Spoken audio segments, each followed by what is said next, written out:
নিজেরাই নিজেই এই এলাকার মানুষ, কেউ কারো ভাই, কেউ কারো সন্তান। আমরা চাই না হায়নাদের মতো সেই লুটপাট, রাহাজানি, চাঁদাবাজি এবং জমি দখল আবার আমাদের এলাকায় শুরু হোক। আমরা এটা চাই না। আমরা চাই আমাদের এলাকায় শান্তিপূর্ণ পরিবেশ।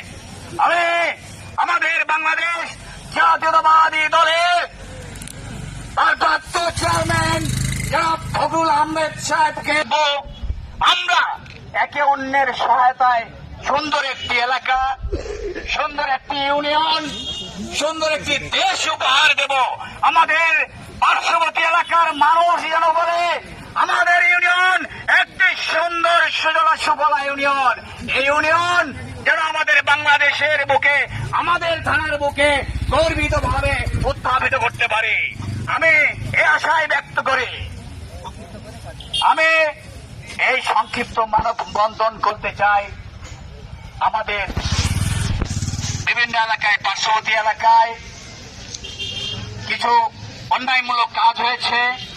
সেই অন্যায় কাজের সর্বশেষ নিন্দা জানাচ্ছি এবং এই অন্যায় কাজগুলো যেন পুনরাবৃত্তি না হয় সে আহ্বান জানিয়ে আমি আজকের মতো বাংলাদেশ জাতীয়তাবাদী দলের কর্ণধারদের প্রতি আহ্বান জানাচ্ছি, আপনারা এর প্রতিকার করবেন এবং এর সুষ্ঠু বিচার করবেন।